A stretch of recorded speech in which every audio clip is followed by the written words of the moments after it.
Hi everyone, welcome to our session on strategies and strategy prioritisation, starting with goals. Firstly, just to acknowledge that the Adaptive Management for Conservation training is supported by the UNDP with GEF financing and presented by Conservation Management Community Solutions in conjunction with the Blue Mountains World Heritage Institute. We're working our way around the conservation standards, and really we've shifted now from the assess step to the plan step.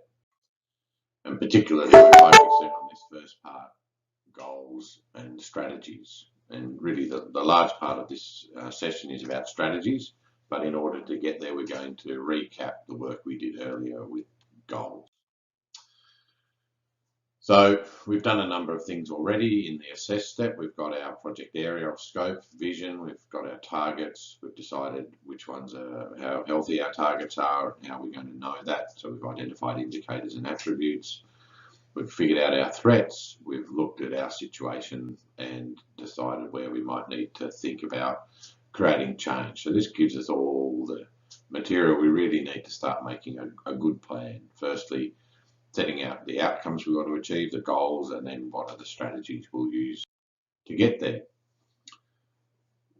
As we've said, different places use different language for goals, strategies, and actions. They sometimes put them in different sequences, sometimes goals and objectives, sometimes objectives and goals, sometimes strategies, sometimes strategic actions.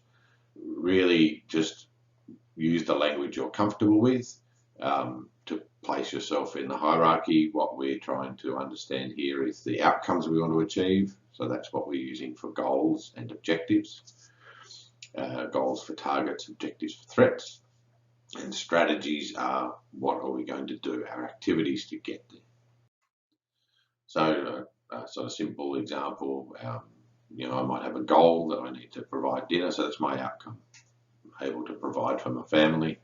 My strategy is the broad sweep of things I'm going to do to achieve that, which is I'm going to go fishing. And then the set of actions, what are the actual activities that lead to me going fishing, that lead to me providing that outcome? So, go out and sneak out of home, or so on and so forth. And then my monitoring is really, did that happen? Did I reach my outcome? So the reason that we focus on goals and setting strategies is because we want to get to solutions. So we've spent setting out our problems and our understanding of what it is that's going on, whether our targets aren't very healthy or they've got lots of threats. And now we want to figure out, what are we going to do about that? What are we going to try and accomplish, and how are we going to get there? Goals and strategies. And the way that we tend to think about this or define this is, a goal is about our targets. So, and typically a goal will be describing what is good in our attribute table. You remember poor, fair, good, very good. So a goal would ideally describe what is good. If you're starting with something in a poor condition, maybe it's describing what is fair, but ideally what is good. And then our objectives are about reducing critical threats. So they would be describing not what is the job needed to get that down, but what would a medium ranking look like? It doesn't cover as much area or doesn't do as much damage or something like that. So in the conservation standards, goals and targets, objectives, everything else, threats, intermediate outcomes, things like that. So yes, you use your attribute table and the outcomes of that to decide where you might put goals. So in this case, from the original Woonabul-Gumbera Healthy Country Plan, a couple of their targets had poor health from a cultural perspective, and so the goal was focused on that. Here's an example that uses the attribute table. So in this case, we're looking at our target is the Great Basin Riverine Aquatic System. We're looking at the hydrological regime, and the indicator is the base flow. And the group has said good is that there will be a moderate base flow in summer. And so our goal is by 2025, we're ensuring that there's a good base flow in summer so that no sections of the river go dry. So it's a very specific goal based on the attributes and indicators in the viability table. Similarly, you can look at threats to identify which threats, the threat table to look at which threats you might want to reduce, and again set your objectives around that.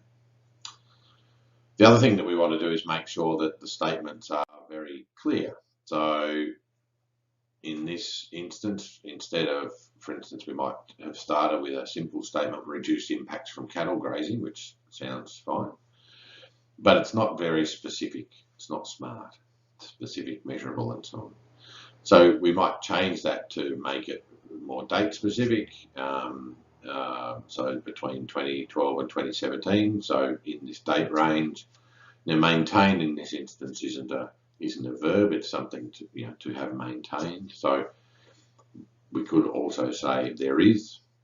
So between 2012 and 2017, we've maintained cattle-free conditions within a certain distance along a certain part of a river.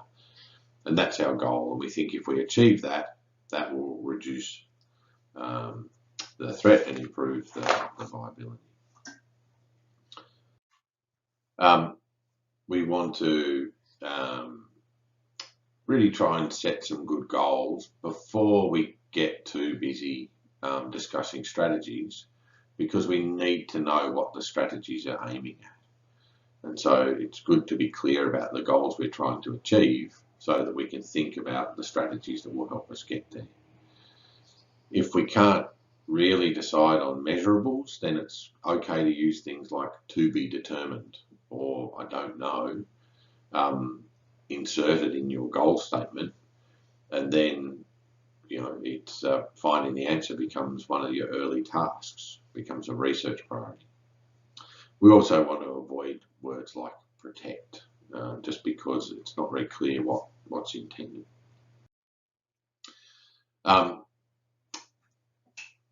We aim to be smart, specific, measurable, actionable, realistic, and time-bound. There are other versions of SMART, so they all tend around the same thing. We just want it to be clear and help us to define a goal that's really going to be something where we can say we reached that destination.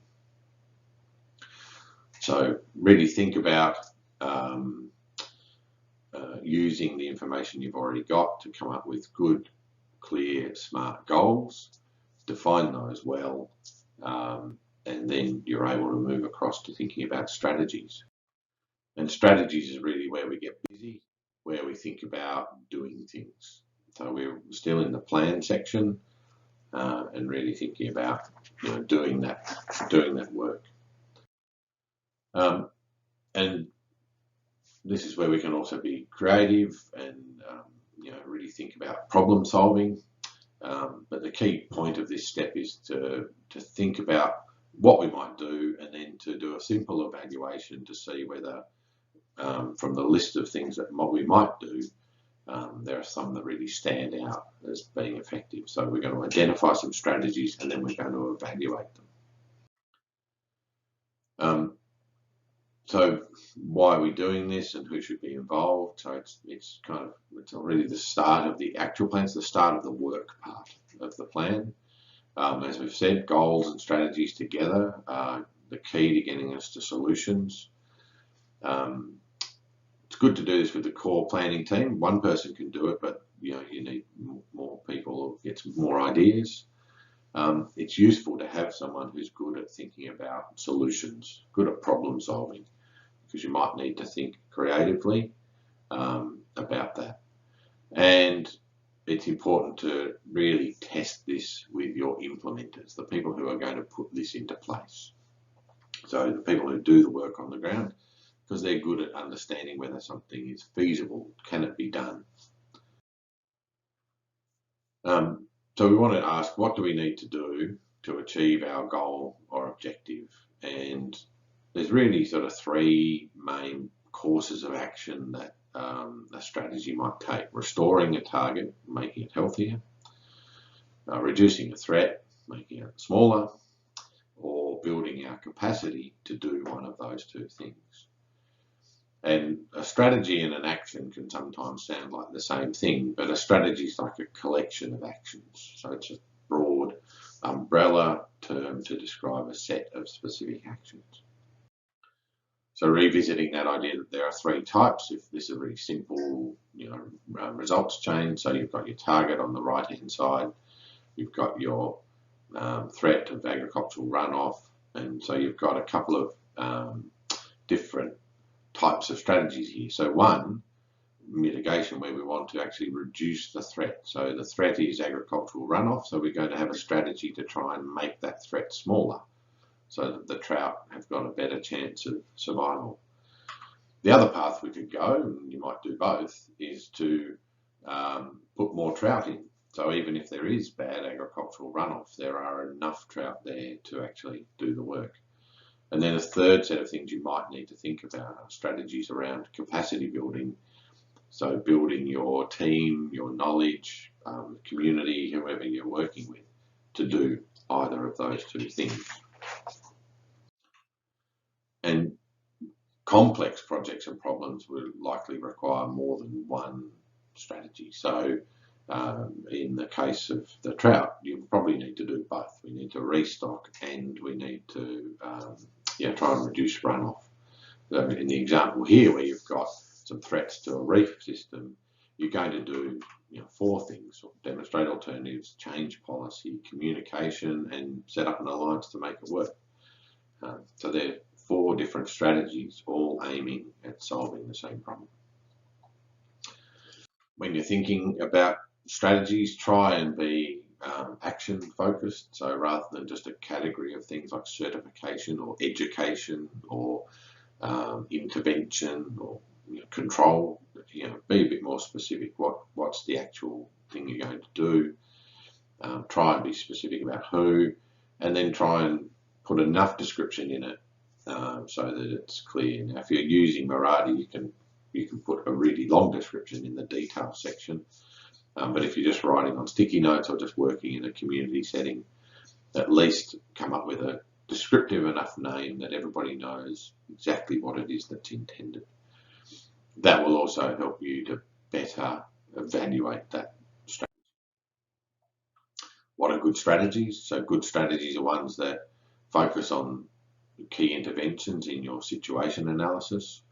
They're ones that are specific. They say very clearly, show clearly what needs to be done. They're feasible, and they're going to fit in with what is required in the community. In the Papua New Guinea Management Planning Guide, there's lots of examples of different strategies, a couple of pages of them that you might think about, and you see they all fit pretty closely. Develop and enforce harvesting, etc., fishing limits, and monitor if these are effective. It's good and clear, you can see what's intended, those sorts of things. So try and be specific. And a few others.